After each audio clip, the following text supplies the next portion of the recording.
Hi everyone, thanks for coming back for day 3 of December Daily. The story that I'm documenting today is all about my Christmas tree, or as it says in the journaling, the 2 Christmas trees that we actually had. I started off by typing my journaling on the Inner Creative Bubble card that I'd already put in my foundation pages, and then I swapped the one that was on the back for the green one, just because the pictures that I'd got for this spread were all a similar sort of colour scheme, sort of like green and neutral, so I decided that I was going to stick with that throughout the whole thing. I've printed a 6x8 copy of the photograph of our tree for this year, and then I've got 2 3x4s that are going on the left hand side. The 6x4 card that I've just put in is from Inner Creative Bubble. I think it was one of the Christmas ones from last year's collection, but they're all still available in her shop, which I've left a link to in the description bar.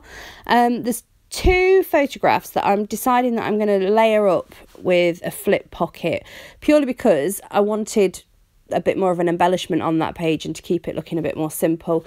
The photograph that I've put underneath is a picture of our kitten Hazel. She's about 8 months old now, and she's a Maine Coon cross, and she is a little monster. She was up and down the artificial tree before I'd even put it up, and then in the 4 days that it stayed in the front room, she knocked branches off, she tangled herself up in lights, purely because there was too much space around the middle and she thought it was basically a cat ladder.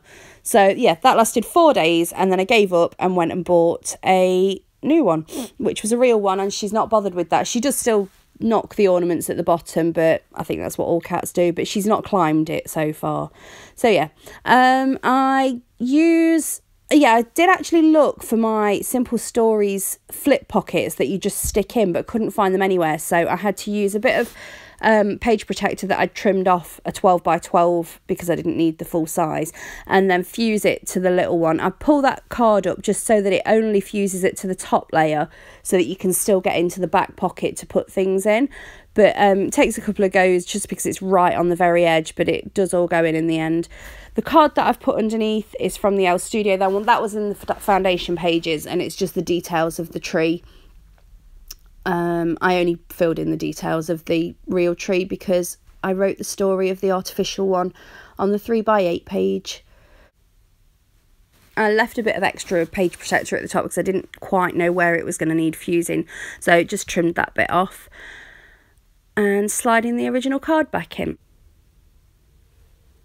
Now the card that I'm going to put in on the left wasn't in the foundation pages originally. I'd had a little wood veneer circle from the Elle Studio kit that said Deck the Halls, but I saw a card that Teresa Moxley had done from Larkin Design where she'd used the wood veneer Christmas tree from the Paisley Press kit and then layered up one of the rubber embellishments over the top, and I loved the way it looked, so I've used one of the white cards from the Paisley Press kit that's got little black Christmas trees all over it and copied Teresa and stuck that down.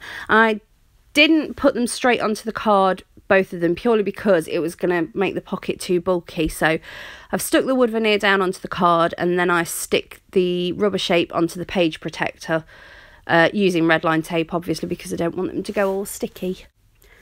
I did check on the ones that I'd put in last year's album the other day, and they haven't gone sticky, but they have almost melted the opposite page protector. They seem okay where the tape is, but where they've touched the one on the other side, it just seems to have warped it a little bit, so not too sure how they're going to hold up for a number of years, but worth checking on. Once that's on there, I'm going to put that one back in the album, call that page done, apart from a little tag that needs putting on the flip-up pocket, and move on to the 6x8. I don't want to put loads of embellishments on the 6x8, just a little bit in the bottom corner, purely to cover up where Hazel had pulled some of the lights off the tree and they were just hanging down a bit. So I've put a bit of gold glittery washi tape, and then I get a little green label from the Felicity Jane kit from last year and layer it up with a sticker from the Pink Fresh sticker sheet that says Sparkle. I decided that I want to add in a few little tiny wood veneers to bring the wood over from the Christmas tree on the other card. So I get the Elle Studio confetti pack that came in the Document December kit and take out a couple of the little tiny stars and one of the little tiny Christmas trees and just sort of stick those around that circle. Once they're stuck down and it's in the page protector, all that's left for me to do is stick the Avery Elle tabs onto the flip-up pocket and the 3x8. I do normally stamp on the little insert that goes into the tab, but this time I choose to use the Pink Fresh Oh Joy foiled word stickers instead.